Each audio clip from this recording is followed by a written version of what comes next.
KL Rahul से test team की उपकप्तानी वापस ले ली गई है।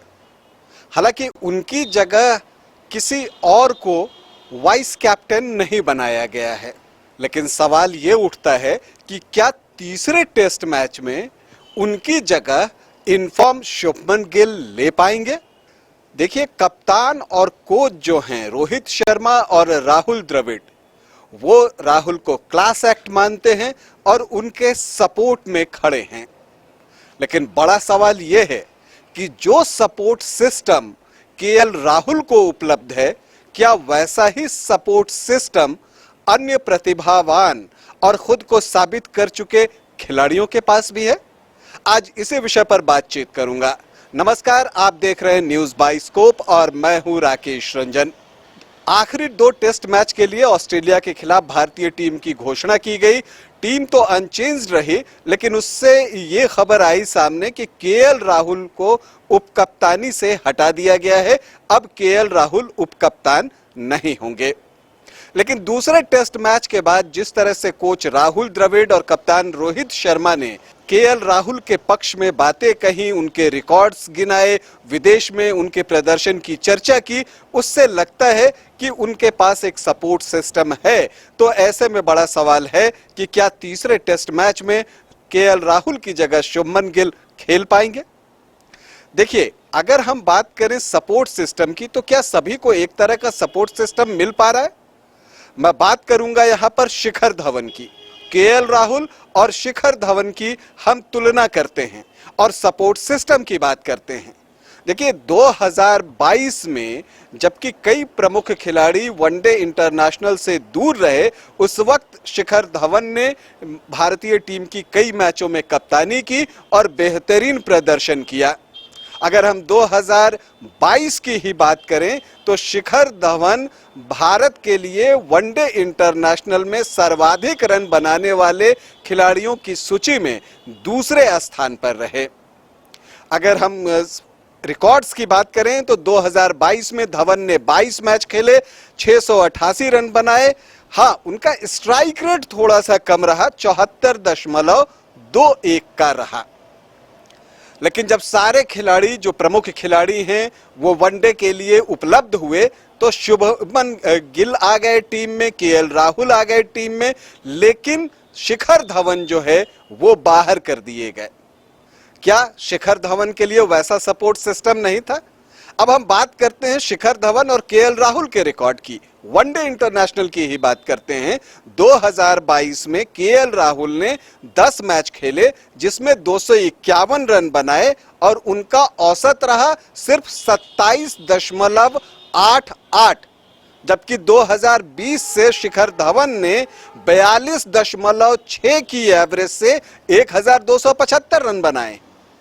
तो आप समझिए। और हाँ, स्ट्राइक रेट के मामले में हम कहते हैं कि शिखर धवन थोड़े पीछे रहे। तो कितने पीछे रहे? शिखर धवन का स्ट्राइक रेट 2022 में 74.21, तो केएल राहुल का स्ट्राइक रेट 2022 में 80.19, मतलब बहुत ज्यादा नहीं है। लेकिन जो अगर पास्ट रिकॉर्ड्स की हम बात करते हैं और उस आधार पर हम बड़े खिलाड़ियों को सपोर्ट करने की बात करते हैं, तो वो सपोर्ट सिस्टम शिखर धवन के मामले में कहां है?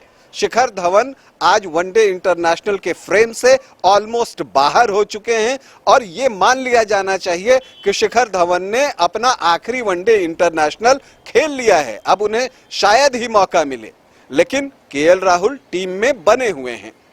अब देखिए, ईशान किशन ने बांग्लादेश में तीसरे वनडे इंटरनेशनल में डबल सेंचुरी लगाई, लेकिन भारत आने के बाद चूंकि शुभमन गिल का प्रदर्शन बेहतर था, तो उस आधार पे डबल सेंचुरी लगाने के बाद ईशान किशन को टीम में जगह नहीं मिली। तो क्या ईशान किशन के लिए वो केएल राहुल वाला सपोर्ट सिस्टम नहीं था? क्या हम ये नहीं कह सकते थे कि उन्होंने डबल सेंचुरी लगाई तो वो डिजर्व करते हैं कि वो अगला मैच खेले? कोई खिलाड़ी डबल सेंचुरी लगाने के बाद अगले मैच में ड्रॉप हो जा रहा है। अब देखिए, अब चूंकि शुभमन गिल आ गए टीम में, तो केएल राहुल की जगह कहां बनेगी?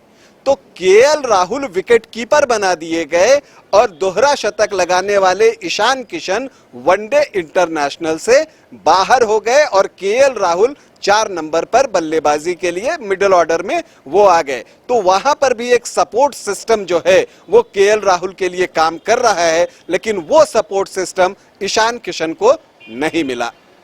अब हम टेस्ट मैचों की भी बात कर लेते हैं। राहुल के अगर हम टेस्ट मैचों में रिकॉर्ड देखें तो उन्होंने 47 टेस्ट मैच खेले हैं, जिसमें 2642 रन बनाए हैं। उनका जो एवरेज है वो 33.44 का है। मतलब कोई एक ऐसा एवरेज नहीं है जो उन्हें उनकी प्रतिभा के साथ न्याय कर रहा है। नो डाउट जो कप्तान और कोच कहते हैं कि राहुल एक क्लास एक्ट हैं, उससे किसी को इनकार नहीं है, लेकिन आंकड़े कुछ और कह रहे हैं। आंकड़े कह रहे हैं कि उनका औसत 47 टेस्ट मैच खेलने के बाद 33 से कुछ ज्यादा है। तो ये औसत कहीं से ऐसा नहीं है कि आप उन्हें इस तरह का सपोर्ट सिस्टम दें और इनफॉर्म शुभमन गिल को बाहर रखें। हालांकि शुभमन का भी टेस्ट मैचों में रिकॉर्ड अगर हम देखें तो बहुत बेहतर नहीं है, 32 के आसपास का उनका भी औसत है, लेकिन वो अभी इनफॉर्म हैं और इनफॉर्म खिलाड़ी को खिलाना चाहिए। यही हुआ भी जब यहां पर T20 इंटरनेशनल मैचों की सीरीज के दौरान रांची में भारतीय टीम आई हुई थी और हार्दिक पांड्या से मैंने सवाल किया था कि शुभमन गिल खेलेंगे, वो पारी की शुरुआत करेंगे या पृथ्वी शॉ, तो उन्होंने छूटते ही कहा था कि नहीं, शुभमन गिल करेंगे क्योंकि वो लगातार अच्छा खेल रहे हैं। तो क्या वो सपोर्ट सिस्टम पृथ्वी शॉ के साथ नहीं था? और अगर शुभमन गिल इस आधार पर खेले कि उनका प्रदर्शन अच्छा रहा है, तो शुभमन गिल का प्रदर्शन तो अभी टेस्ट मैचों में भी अच्छा रहा है। बांग्लादेश में उन्होंने टेस्ट सेंचुरी लगाई है। तो फिर वो जो बातें यहां पर हार्दिक ने रांची में कही थी, उस बात को फिर आगे टीम मैनेजमेंट ने क्यों आगे नहीं बढ़ाया कि अगर शुभमन अच्छे फॉर्म में हैं तो केएल राहुल की जगह वही टेस्ट टीम में रहेंगे, लेकिन ऐसा नहीं हुआ। संजू सैमसन का आप उदाहरण ले सकते हैं। वनडे इंटरनेशनल में उनका प्रदर्शन लाजवाब रहा है। ये बात सही है कि T20 इंटरनेशनल में उन्हें जितने मौके मिले हैं उसे वो भुना नहीं पाए हैं, लेकिन अगर हम वनडे इंटरनेशनल की बात करें तो संजू सैमसन ने बेहतर खेल दिखाया है। लेकिन संजू सैमसन को वो सपोर्ट सिस्टम उपलब्ध नहीं है, या तो उनकी प्रतिभा पर संदेह है सेलेक्टर्स को और टीम मैनेजमेंट को, या पता नहीं क्या बात है, लेकिन केएल राहुल को वो सपोर्ट सिस्टम उपलब्ध है। तो एक सवाल तो बनता है कि क्या केवल कुछ एक खिलाड़ी ही हैं जिनके लिए सारा सपोर्ट सिस्टम काम करता है? सोचिएगा। अभी के लिए इतना ही, इजाजत दें। वेलकम टू चाचा मामा दंगल। हास्य अदाकार संजय मिश्रा से गुजारिश है कि वह अखाड़े में कूदे और फुलटूस को ट्रॉफी से नवाजे। लगता है समाधि ले ली। अरे बुला रहे हैं।